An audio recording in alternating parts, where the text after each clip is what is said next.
began our series, we first talked about background of the Screwtape Letters, how Lewis came to write it and why he used that literary form to communicate what he said in the hopes of getting past watchful dragons. Then we looked at hell as the canvas on which the letters are written, and a Lewisian doctrine or theology of hell. Then we looked at a main theme that runs through all the letters, and there are many themes, but there are three I thought were the biggest as I tried to put these lectures together, look at the three biggest themes. And the first was pride. Then last time we looked at akrasia, or the lust of deceit, self-deception. And now I want to look at issues relative to the sins of the flesh. Before I talk about this, though, there is a lecture that Miss Manners, do you guys read Miss Manners, Judith Martin? I actually like her stuff. I think it has a lot of theological significance. I don't know if she's a theologically oriented person, but anytime you deal with issues of etiquette, you're engaging in something that has some profound theological nature, I think. And she gave a lecture at Harvard University in the 1980s, and it was published, and it was called Common Courtesy, Miss Manners Solves the Problem That Baffled Mr. Jefferson. I don't think she really solves the problem in the lecture, but her concern was that Thomas Jefferson, when America started, wanted to come up with an etiquette for an egalitarian culture. In Europe, it was clear. You treated those in the hierarchy who were above you with respect, and you treated those beneath you in the hierarchy in a servile way. But how do you have an etiquette where everybody's supposed to be equal? What Jefferson thought is that everybody would treat each other well. Instead, what he discovered, people would say, well, you're no better than I am, and everybody treated each other poorly. And he couldn't figure it out. So Miss Manners tries to engage in how we might have an etiquette in an egalitarian culture, and what she's discovered is that we have new hierarchies. We tend to generally graduate towards some sort of hierarchy. So my wife, for example, she's very beautiful. She never gets tickets. The policemen pull her over. They come and they see her at the window and they say, oh, how are you today, Mrs. Root? It is Mrs., is it? It's not Miss, is it? She looks about 20 years younger than me. She's not. She's 2 years younger. She just has good genes. And she never gets tickets. Do you know what happens to a fat, bald guy with a beard and glasses when he gets pulled over? People don't get treated the same by a hierarchy of appearance. Some people get treated better because of athletic abilities. I have a friend who has a Super Bowl ring. He was a starting tight end in one of the Joe Montana Super Bowls. And he has a tendency to put the pedal to the metal, and he drives a little bit too fast. And anytime he gets pulled over, he looks in the rearview mirror to see which side the policeman's coming, and that's the hand he slips the Super Bowl ring on. And when somebody asks for his license, he hands them the license and makes sure that they see that ring, and they say, oh, gee, Mr. So-and-so, is that a Super Bowl ring? Yes, it is. Which one did you play in? Well, I was a tight end with Joe Montana. Really? What kind of a guy was Jerry Rice? Oh, it was a prince of a guy. Can I have your autograph? It's for my son, you see. It's not for me. He never gets tickets. Wealthy people don't get tickets. You know how it goes. We've got a hierarchy based on wealth. We've got a hierarchy based on fame. We've got a hierarchy based on athletic ability. Hierarchies based on education. Hierarchies based on appearance, and so on. She didn't solve the problem, really. She just let us know that we still operate at some level where we treat some people with respect, maybe artificially, and other people servile, inappropriately. And yet the high courtesy of heaven is that the God of the universe from Calvary said, I give my life for you. The high courtesy of heaven is my life for you. Screwtape, when he writes, particularly about the lust of the flesh and fleshly desire. He wants us to move away from that so that we might say, your life for me. He writes this in letter number 19. And it's a key concept to discussion of the sins of the flesh as you seek to sort them out going through the various Screwtape letters. Screwtape writes, separate your patient's sexuality from all that might humanize it. To humanize the desire is not to deny the desire, but to allow love and justice to guide and direct it to a place where we would begin to respect the humanity of the other person, not be self-referential and utilitarian, using other people for our own ends. Screwtape writes in letter 7, once you have made the world an end and faith a means, you have almost won your man.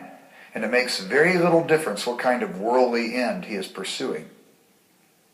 So we see that Screwtape seeks to hold the patient in a state of confusion over real pleasure and artificiality, or the corruption of pleasure.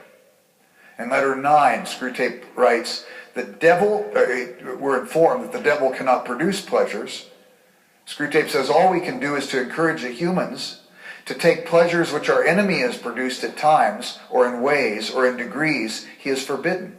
Hence we always try to work away from the natural condition of any pleasure to that which is least natural, least redolent of its maker, and least pleasurable.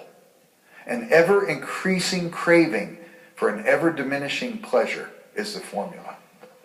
He tells us in that particular letter, Screwtape tells Wormwood, exploit the trough. Remember we talked about undulation? That we have these up and down periods in our life? He says exploit the trough, exploit the downtime. In other words, help your patient move towards pleasure as a kind of anesthetizing behavior. All of us are broken. Well, let me put it this way. All of us are wounded. Not necessarily all of us are broken. Brokenness, I think, is an awareness of our wound and how it affects us at some level. And our tendency, because of our woundedness, rather than bringing it to Jesus to begin the process of healing us, we will gravitate towards what I call anesthetizing behaviors. That's what Screwtape wants us to do. These behaviors are things like drug addiction, alcohol addiction, eating disorders, sexual addiction, workaholism. I know a guy who creates chaos in his world. Sort of his anesthetizing behavior. Create chaos for those people. So everybody's eyes are deflected on the chaos and they're deflected away from him. Hell's Angel type people. I haven't worked with that many, but enough of them to see a pattern. Everyone I got close to had a marshmallow heart. The hard veneer was to prevent anything from getting to that marshmallow heart. Lots of anesthetizing behaviors. But usually these anesthetizing behaviors get us by, they don't get us better.